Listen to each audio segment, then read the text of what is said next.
ისრაელში ირანის წუხანდელი დარტყმების შედეგად მსხვერპლის რაოდენობა უკვე 24-მდე გაიზარდა. ისრაელის საგანგებო სამაშველო სამსახურის ცნობით დაჭრილია 350 ადამიანი, აქედან ერთი მძიმე მდგომარეობაშია.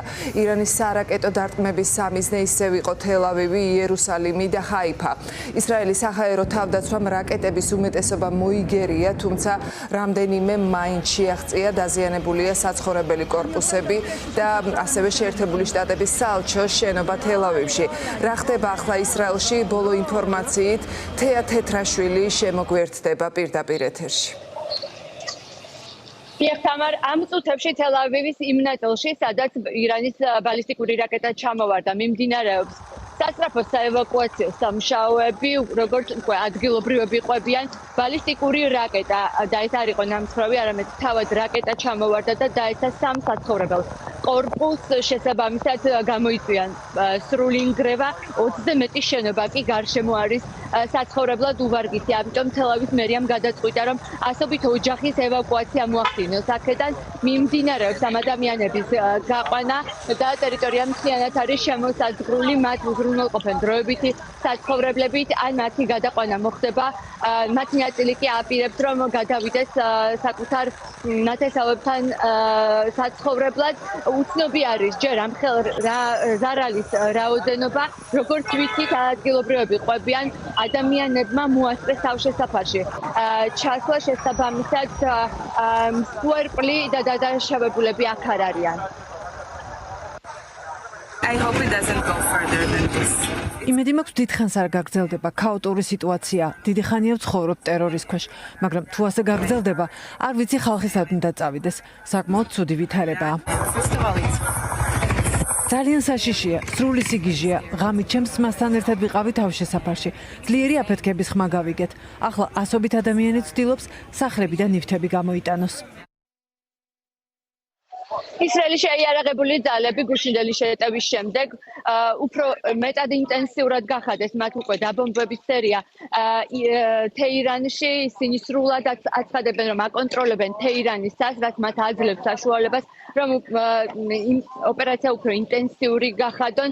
ბოლო ინფორმაციით, რომელიც საჰალმა გაავრცელა, სარაკეტო გამშვები დანადგარების 1/3 უკვე განადგურებულია, 80% რაკეტების კი, რომელიც ირანმა ამ 4 დღის განმავლობაში ისრაელის მიმართულებით გამოისროლა, განადგურებულია.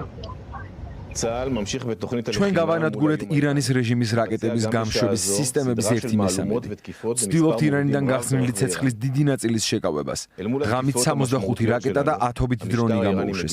120-ზე მეტი სისტემა იყო მზადყოფნაში, ზოგიერთი სატვირთო მანქანებზე ჰქონდათ და აპირებდნენ ისრაელის მიმართულებით რაკეტების გამოშვებას.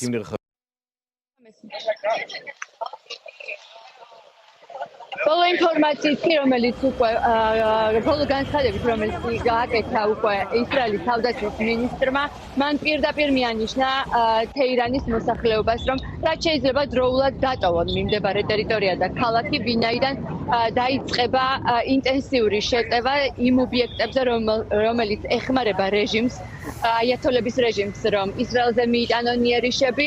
როგორც ჩანს დაზვერვის ინფორმაციით, სარაკეტო გამშვები დანადგარების დიდი ნაწილი განლაგებული არის მჭიდროდ დასახლებულ უბნებში და სწორედ ამ უბნების დატოვების რეკომენდაციას აძლევს ისრაელის თავდაცვის მინისტრი ირანის მშვიდობიან მოსახლეობას, ვინაიდან როგორც თავად განმარტავს, მათი მიზანი არ არის გაანადგურონ მშვიდობიანი მოსახლეობა აიათოლების რეჟიმისგან განსხვავებით. აქვე ირანული მედია ავრცელებს ძალიან საინტერესო ინფორმაციას, რომ თითქოს გუშინ ღამით პაკისტანიდან მიიღო ირანის ხელისუფლებამ რაკეტების ერთგვარი პარტია, შემჩნეული იყო თითქოს თეირანის ხაზზე სატრანსპორტო თვითმფრინავი, რომელთაც სავარაუდოდ სამხედრო დახმარებას იღებს ირანის ხელისუფლება პაკისტანისგან და აქვე გამოთქვამს ვარაუდს, რომ უახლოეს მომავალში ირანის ხელისუფლებას სამხედრო ტექნიკით და რაკეტებით შესაძლოა დაეხმაროს ჩრდილოეთ კორეა, ჩინეთი და რუსეთი.